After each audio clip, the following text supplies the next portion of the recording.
श्वेत धोती पहनकर जो फिरंगियों के सामने खड़ा था, बंदूकधारियों के बीच में जो लाठी लेकर लड़ा था। नमस्कार, मैं मनीष कुमार एक बार फिर आपके सामने कुछ नया लेकर आया हूं। आज जैसे कि आप जान ही गए मैं किन के बारे में बात कर रहा हूं। सबसे पहले आप सभी को इस गांधी जयंती का शुभ बधाइयां और साथ ही साथ मैं अपने बापू को नमस्कार करता हूं और मैं आपको भी ये मशवरा देता हूं कि आप भी उन बापू को बार बार अपने मस्तिष्क में बैठा लीजिए, क्योंकि जब तक हम जिएंगे तब तक उनका नाम लेना हमारा कर्तव्य है।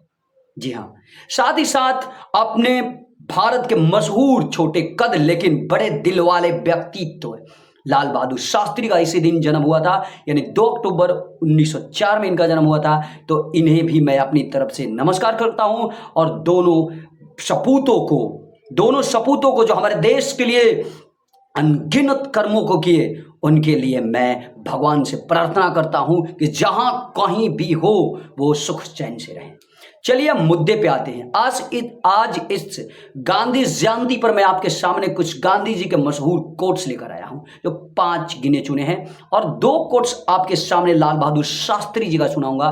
तो सबसे पहले मैं अब गांधी जी के बारे में जान लेते हैं। गांधी जी का जन्म 2 अक्टूबर 1869 ईस्वी में पोरबंदर गुजरात में हुआ था। एक मशहूर व्यक्तित्व कब बने, जब वो साउथ अफ्रीका से भारत आए थे 1915 ईस्वी में।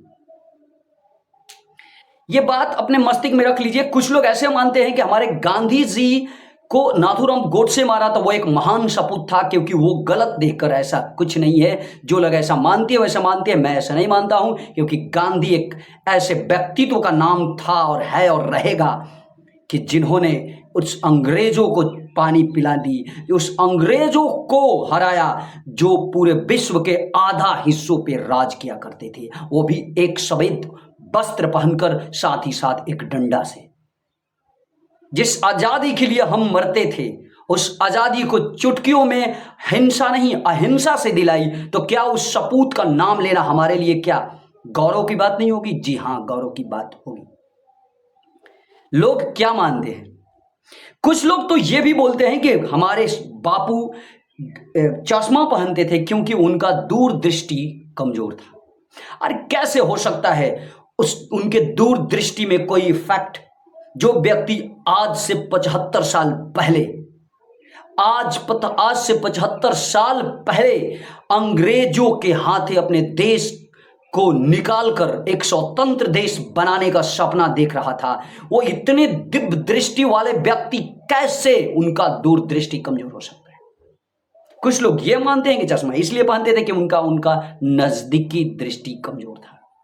आस्तीन के सांप को, उन अंग्रेजों को अपने बगल में, वो आस्तीन में छिपे हुए अंग्रेजों को अपनी आंखों से देखकर उन्हें पहचान गए कि ये किस तरह के व्यक्तित्व हैं और उन्हें देश से बाहर निकाल कर भगाए। तो क्या उस तरह के व्यक्ति को कहा जाए कि उनका निकट की दृष्टि कमजोर है? बिल्कुल नहीं,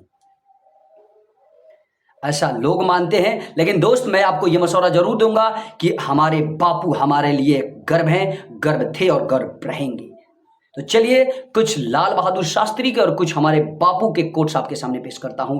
बापू ने कहा था, आजादी का कोई अर्थ नहीं जब तक गलतियां करने की आजादी शामिल ना हो। जी हां, एक और कोट्स है कि डर शरीर का रोग नहीं है, यह आत्मा को मारता है। उन्होंने ही कहा था, उफनते तूफान को मात देना है तो अधिक जोखिम उठाते हुए हमें पूरी शक्ति के साथ आगे बढ़ना होगा। बापू ने यह भी कहा था, ऐसे जिए कि जैसे आपको कल मरना है और ऐसे सीखे जैसे आपको हमेशा यहां रहना है। एक खूबसूरत कोट से उनका, गुलाब को उपदेश देने की आवश्यकता नहीं होती, वह तो केवल अपनी खुशबू बिखेरता है, उसकी खुशबू ही उसका संदेश है। ये थे हमारे बापू के कोट्स। अब मैं आपको हमारे माननीय प्रधानमंत्री थे, अब नहीं रहे, लेकिन वो हमेशा अमर रहेंगे, लाल बहादुर शास्त्री के कुछ चुनिंदे कोट्स आपके सामने रखता हूं। हमारे लाल बहादुर शास्त्री ने कहा था कि जब स्वतंत्रता और अखंडता खतरे में हो तो पूरी शक्ति से उस चुनौती का मुकाबला करना ही एकमात्र कर्तव्य हो जाता है। हमें एक साथ मिलकर किसी भी प्रकार के अपेक्षित बलिदान के लिए दृढ़तापूर्वक तत्पर रहना चाहिए। लाल बहादुर शास्त्री ने ही कहा था कि लोगों को सच्चा लोकतंत्र और स्वराज कभी भी हिंसा और असत्य से प्राप्त नहीं हो सकती। ये थे हमारे माननीय और स्वर्गीय लाल बहादुर शास्त्री के कोट्स, और मैंने आपको हम अपने बापू के भी कोट्स समझाए। तो मैं आज के लिए इतना ही, और आपसे मांगता हूं इजाजत जाने के लिए, और फिर हाँ वादा करता हूं कि एक बार फिर आपके सामने कुछ नया लेकर जरूर आऊंगा। मुझे दीजिए इजाजत, और पढ़ते रहिए, बढ़ते रहिए, जब तक पढ़ेंगे नहीं तब तक बढ़ेंगे नहीं दोस्त। बस जय हिंद, नमस्कार।